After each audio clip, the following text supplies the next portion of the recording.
Welcome to government exam prep learning platform. तो आज हम एक बहुत इंपॉर्टेंट चीज़ डिस्कस करने वाले हैं कि व्हेन दिस कोरोना एंड्स, यानी अभी जो सिचुएशन हमारे चारों तरफ चल रही है उस सिचुएशन से हम बाहर कब निकलेंगे, यानी ये जो पेंडेमिक चल रही है वो ख़त्म कब होगी।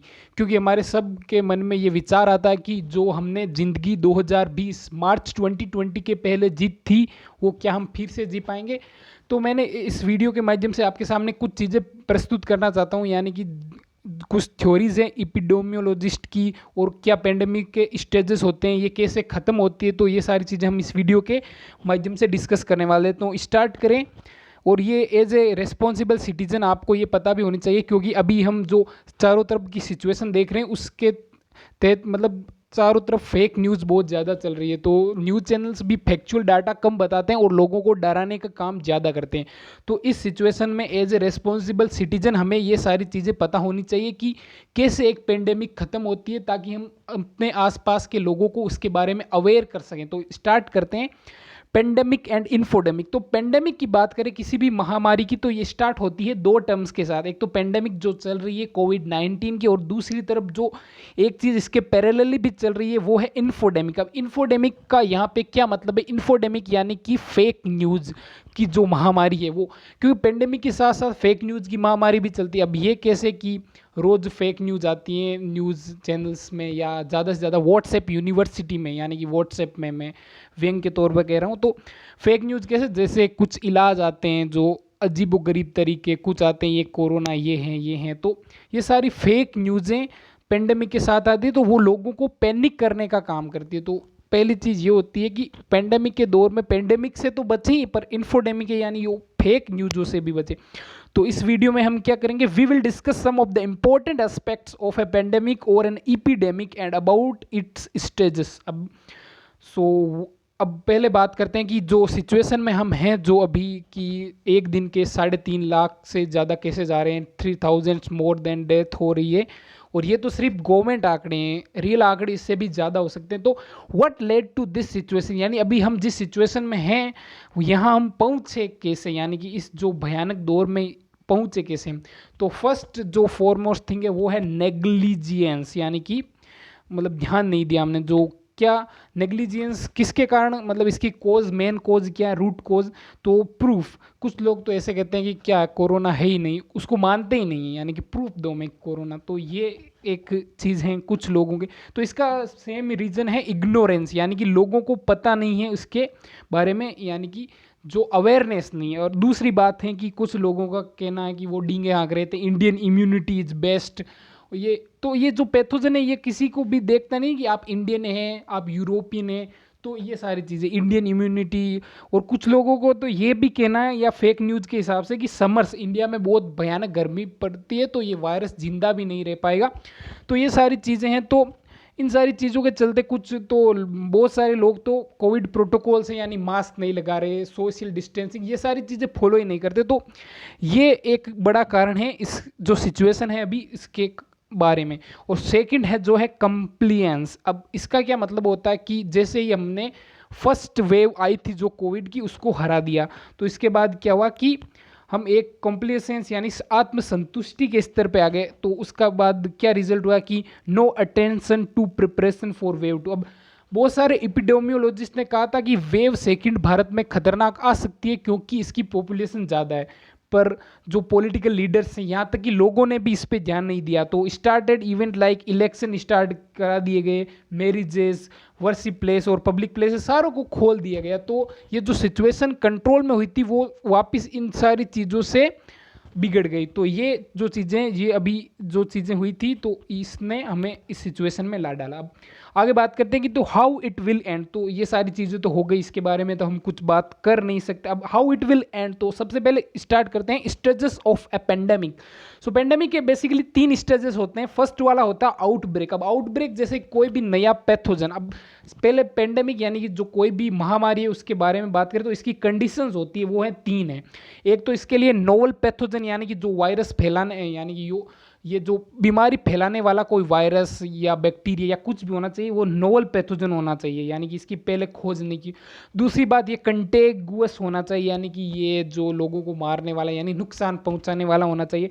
तीसरा कि ये रैपिड स्पीड से फैलता हो। अब इसके 3 स्टेजेस की बात करें तो आउटब्रेक। अब आउटब्रेक जो कोई स्पेसिफिक प्लेस पे यानी कि ये बीमारी फैल रही है, जैसे कि ये चाइना के वुहान से स्टार्ट हुआ था, तो वुहान में इस चीज़ को आउटब्रेक कह सकते हैं। अब वुहान से ये चीज़ चाइना में फैली तो उसको उस पर्टिकुलर कंट्री में एक इपिडेमिक के नाम से जाना, मतलब इपिडेमिक कहते हैं कि जो महामारी ये पर्टिकुलर कंट्री में है। अब पेंडेमिक है ना जो, तो ये इपिडेमिक अगर मल्टी कंट्रीज में फैल गई यानी कि एक से दूसरी दूसरी तीसरी यानी 5-7 कंट्रीज में फैल गई तो ये एक एज ए पेंडेमिक के तौर पे जानी जाती है। अब आउटब्रेक तो होते रहते हैं, जैसे छोटे मोटे आउटब्रेक हैं। अब इपिडेमिक जैसे कि स्मॉल पॉक्स हुई थी 1914 में यूरोप में, प्लेग जो भारत में हुई थी, और पेंडेमिक में जो इससे पहले एक पेंडेमिक थी H1N1 स्वाइन फ्लू जो 2009 में हुई थी, इतनी खतरनाक तो नहीं थी। और अब जो एक पेंडेमिक है वो है कोविड-19। अब आगे की बात करें तो stages of control over pandemic. अब एक पेंडेमिक को कंट्रोल कैसे किया जा सकता है, तो अभी जो भारत में स्थिति है वो आउट ऑफ कंट्रोल हैं। डेथ्स मतलब बहुत सारी डेथ्स हो रही है, लोगों को जो बेड्स भी नहीं मिल रहे हैं, ये सारी न्यूज़ेस आ रही हैं। ऑक्सीजन की कमी है, ऑक्सीजन की डिमांड ज़्यादा है, सप्लाई कम है, तो ये सारी चीज़ें आउट ऑफ कंट्रोल है। अब ये stages of control over A pandemic की बात करें तो सबसे पहली स्थिति होती है कंट्रोल, यानी कि कंट्रोल जो, अब कंट्रोल वाली स्थिति कौन सी, जो मतलब कि लिमिटेड केसेस होते हैं उस पर्टिकुलर डिजीज़ के, medical resources able to tackle it, यानी कि जो उस कंट्री में मेडिकल रिसोर्स होते हैं वो उस चीज़ को टेकल कर सकते हैं, यानी कि जितने बेड्स होते हैं वो एम्पल होते हैं केसेस को लेकर। यानी कि जो सिचुएशन हमारे दिसंबर जैन में थी ना इंडिया में, वो वाली कंडीशंस की बात कर रहा हूँ, वो कंट्रोल कहलाती है। और मोर एफर्ट्स ज़्यादा नीडेड। और अभी ये कंट्रोल डिजीज़ का एग्जांपल दूँ तो टीबी है वो। अब एंडेमिक की बात करें तो ये कंट्रोल से एक आगे का स्टेज है। अब इसमें क्या होता है कि स्मॉल नंबर ऑफ केसेज होते हैं, यानी केस होते हैं पर थोड़े होते हैं। तो भारत में अभी 14 डिजीज़ हैं, यानी 14 डिजीज़ है जो एंडेमिक स्टेटस पे है, यानी कि जैसे डेंगू है, रेबीज़ है, मलेरिया, ये होते तो हैं पर एक पर्टिकुलर सीजन में बढ़ जाते हैं पर कम ही होते हैं और इजीली इनको कंट्रोल किया जाता है। अब थर्ड स्टेज पे आते हैं तो वो होता है एलिमिनेशन। अब एलिमिनेशन में क्या होता है कि कोई पर्टिकुलर डिजीज वो ऑलमोस्ट जीरो हो जाती है किसी कंट्री में, और बट कंटिन्यूस एफर्ट्स रिक्वायर्ड, जैसे पर उसको और जीरो करने में यानी कि एक फर्दर स्टेप आगे ले जाने में और एफर्ट की रिक्वायर्ड होती है। जैसे पोलियो है वो टोटली एलिमिनेटेड, यानी टोटली तो नहीं पर अब बहुत माइनिमल यानी जीरो केसेस देखने को मिलते हैं, यानी लगभग इक्वल टू जीरो। अब नेक्स्ट स्टेज पे आते हैं तो होता है इरेडिकेशन, यानी इरेडिकेशन का मतलब होता है कि ग्लोबल जीरो, यानी कि वो डिजीज है वो पर्टिकुलरली खत्म हो गई इस दुनिया से, यानी permanently eliminated through different efforts. और एज ऑफ नो अभी तक केवल एक ही डिजीज है जो आई है और पूरी तरह से इरेडिकेट हो गई है, वो है स्मॉल पॉक्स। तो इसके बारे में हम आगे बात करेंगे कि ये कैसे इरेडिकेट हो गई। अब आगे की बात करें तो what do we mean by the end of Covid, यानी कि अब कोविड-19 का एंड कैसे हो सकता है। तो इरेडिकेशन की बात करें तो इंटरनेशनल कोऑपरेशन की जरूरत होगी सबसे पहली यह बात की ग्लोबल जीरो करने में केसेज लाइक। अब स्मॉल पॉक्स का मैंने कहा कि ये टोटली इरेडिकेट हो गई, तो इसको इरेडिकेट होने में लगभग 200 साल लगे, यानी कि 1798 टू 1980, ये 200 सालों में ये इरेडिकेट हो गई। और ये कैसे इरेडिकेट हुई, ये जो फर्स्ट एवर वैक्सीन था वो इसी के लिए बना और वो बनाया था एडवर्ड जेनर ने। तो इसका बहुत ही ह्यूज बेसिस पे वैक्सीनेशन किया गया और इसी के दौरान, इसके बावजूद भी ये 200 साल हो गए इसको ख़त्म होने में, यानी ये चीज़ तो अभी कोविड-19 के लिए हम सोच नहीं पा रहे और सोच भी नहीं सकते। अब नेक्स्ट बात करें तो एलिमिनेशन की, तो एलिमिनेशन भी अभी कुछ जो बात करना काल्पनिक ही होगी क्योंकि ऑलमोस्ट जीरो इन कंट्री। तो अब एलिमिनेशन क्यों नहीं होगा, क्योंकि 2 लिमिटेशन है। अब 0 to 18 ईयर के लिए तो कोई वैक्सीन बनी ही नहीं है, लार्ज पार्ट ऑफ पॉपुलेशन वो भी है, तो थोड़े बहुत तो केसेस देखने को मिलेंगे। और वॉल्यूंटरी वैक्सीनेशन भी है, यानी कि आपको लगवाना है तो लगवाइए, नहीं लगवाना तो मत लगवाइए। तो बहुत सारे लोग लगवाते भी नहीं है, तो टोटल एलिमिनेशन तो अभी संभव नहीं। अब एज ऑफ नो क्या वायबल है वो है कंट्रोल, यानी कि हम इसको कंट्रोल कर सकते हैं कि ऐसी स्थिति में ला सकते हैं कि हमारे जो मेडिकल इंफ्रास्ट्रक्चर है वो उसको कंट्रोल कर सके। और इसके बाद कंट्रोल के बाद हम इसे एंडेमिक स्टेटस तक भी ला सकते हैं, क्या कि मिनिमल केसेज हो। अब हाउ अब ये सब कैसे चीज़ें, तो इसके लिए एक टर्म आती है हर्ड इम्यूनिटी, यानी कि अगर पॉपुलेशन में हर्ड इम्यूनिटी आ गई तो ये चीज़ कंट्रोल हो सकती है। अब स्टार्ट करें, how can herd immunity be developed. अब हर्ड इम्यूनिटी यानी इम्यूनिटी का मतलब उससे है कि कोई भी पैथोजन आता है तो उसके लिए शरीर में एंटीबॉडीज बन जाती है, यानी उससे फाइट करने के लिए।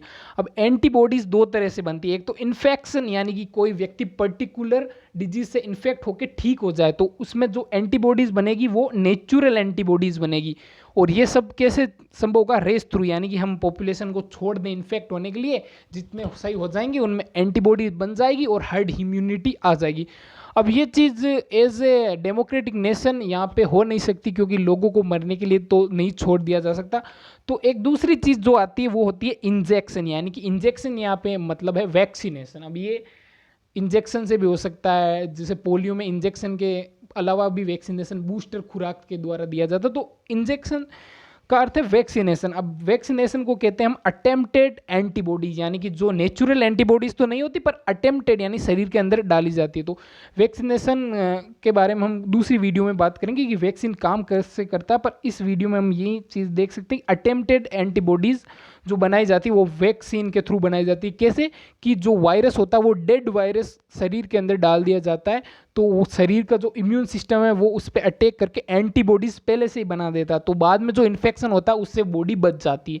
अब आगे की बात करें तो हर्ड इम्यूनिटी थ्रेशोल्ड, यानी कि हर्ड इम्यूनिटी अलग अलग डिजीज़ के लिए अलग अलग टारगेट होता है। यानी कि मीजल्स के लिए अगर 95% पॉपुलेशन को हर्ड इम्यूनिटी उस डिजीज़ से आ गई तो ये मतलब ये अलग अलग। अब जनरली 50 to 70 कोई भी डिजीज़ के लिए अगर 50 to 70% लोग उसके प्रति इम्यून हो गए तो हर्ड इम्यूनिटी आ जाती है, यानी कि वो एंडेमिक स्टेटस तक चली जाती है। अब कोविड-19 के लिए स्टडीज़ कहती हैं कि अगर 60 to 70% लोगों को उसकी एंटीबॉडीज़ यानी कोविड-19 के अगेंस्ट एंटीबॉडीज़ बन गई तो उसको हम हर्ड इम्यूनिटी कह सकते हैं कि we attain the herd immunity against this disease.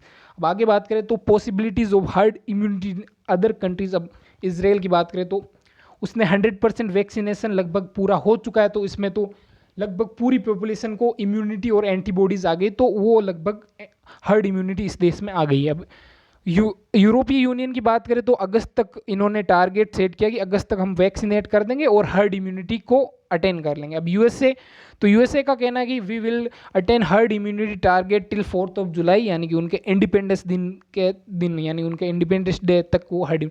अब अफ्रीका की बात करें तो अभी तक तो उन्होंने किसी ने भी वैक्सीन डेवलप किया नहीं है, तो उनके लिए ये टारगेट थोड़ा डिफिकल्ट है क्योंकि कोई दूसरी कंट्री अभी उन्हें वैक्सीन दे भी नहीं रही है, वो वैक्सीन नेशनलिज्म के कारण। ये चीज़ हम वीडियो के बाकी के पार्ट में डिस्कस करेंगे। तो आगे की बात करें तो इंडिया के लिए हर्ड इम्यूनिटी का क्या है, तो इंडिया में क्या है, एक सर्वे होता है सीरो सर्वे। अब सीरो सर्वे आईसीएमआर कराता है, Indian council of medical research.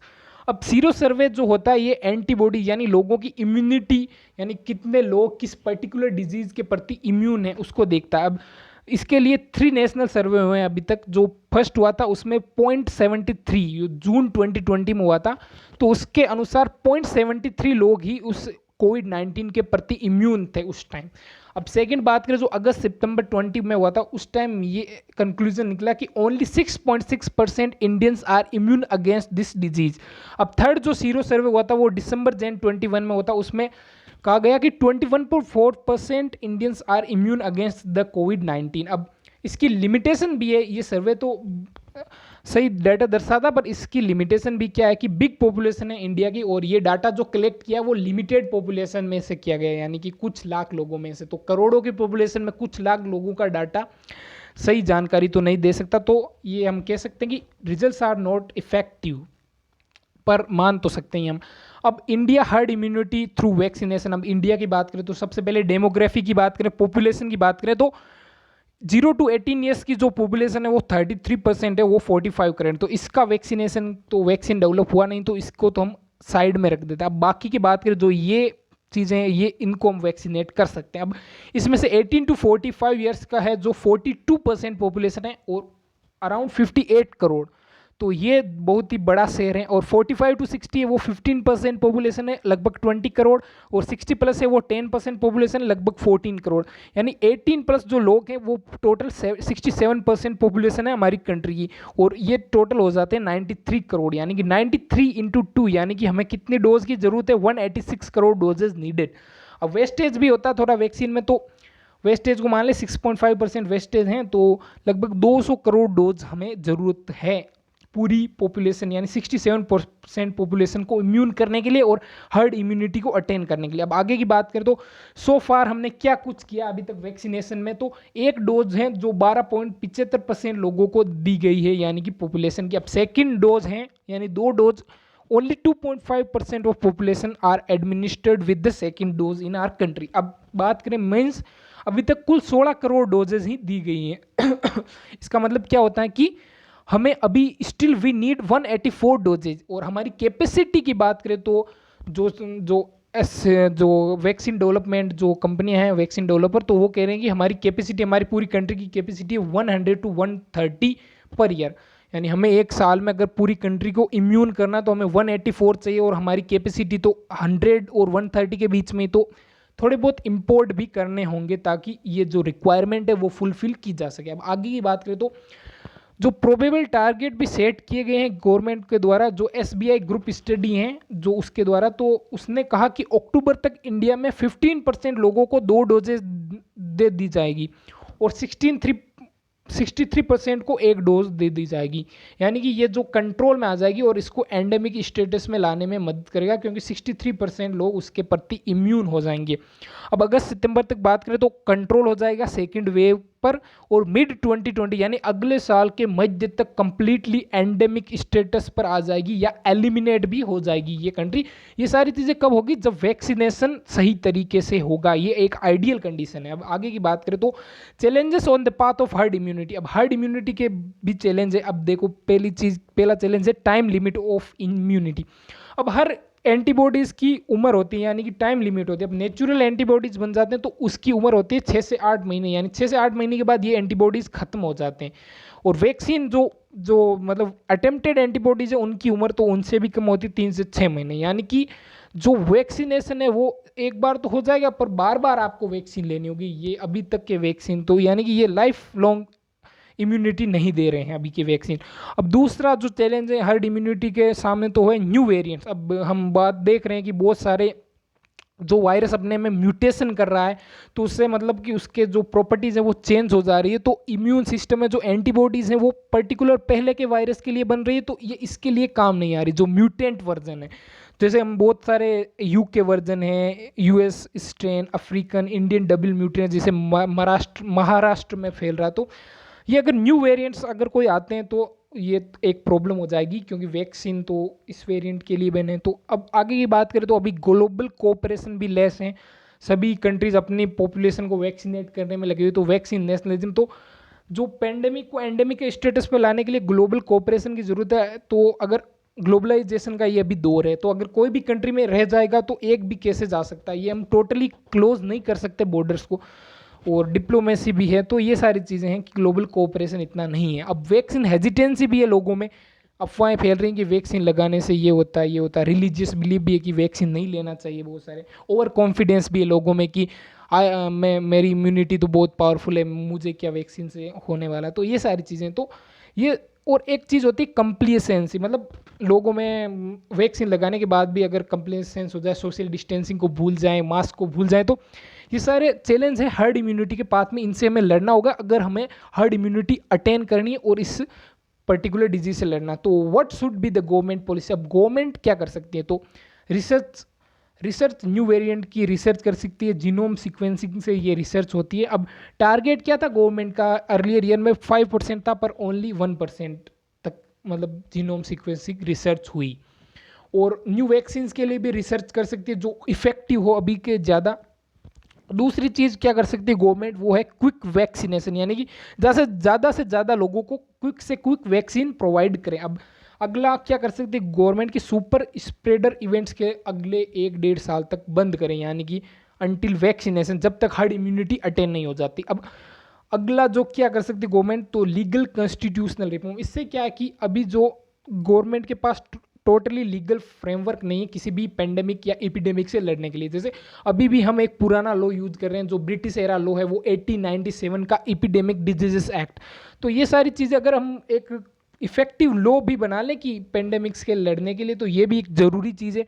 और एक और चीज़ ज़रूरी है, वो है development of public health care infrastructure, यानी कि जो ऑक्सीजन की जो भी डिमांड सप्लाई मिसमैच हो रहा है, तो उसके लिए अगर हमारा पब्लिक इंफ्रास्ट्रक्चर ठीक रहता तो ये चीज़ नहीं देखने को आती, क्योंकि पॉपुलेशन का रेशियो बहुत ज़्यादा है और मेडिकल इंफ्रा बहुत ही वीक है, और लॉजिस्टिक्स को भी तैयार करना होगी ताकि सही टाइम पर चीज़ें सही जगह पहुंच सके, जैसे ऑक्सीजन, वैक्सीन ईटीसी। अब हमारी भी as a responsible citizen of our country हमारी भी रेस्पॉन्सिबिलिटीज हैं। अब वो क्या क्या है, तो पहली चीज़, अगर आपकी बारी आती है तो गेट वैक्सीनेटेड, और अगर जो दूसरे लोग नहीं लगवा रहे हैं तो उनको भी कन्विंस करें कि it is very important for you, for your family and for your country.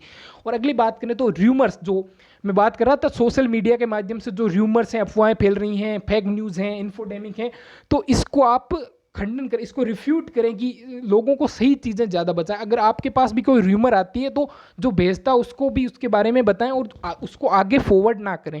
अब आउटिंग्स भी ना करें अभी कुछ दिनों के लिए, ओनली नेसेसरी हो तो जाएं।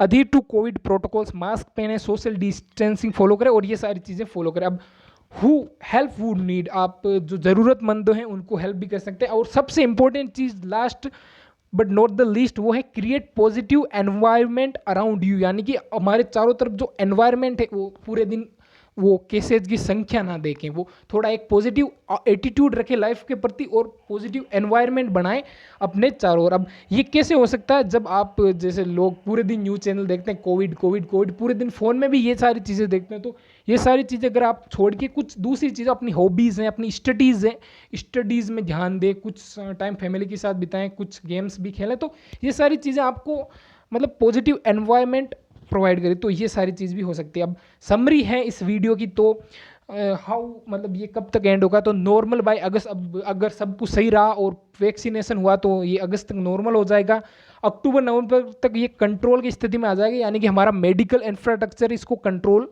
में ले लेगा। अब एंडेमिक हो जाएगा ये नेक्स्ट ईयर, यानी नेक्स्ट ईयर तक लाइफ विल बी नॉर्मल। अब थैंक्स फॉर वॉचिंग, इसी के साथ like and share, subscribe for more. जय हिंद, जय भारत।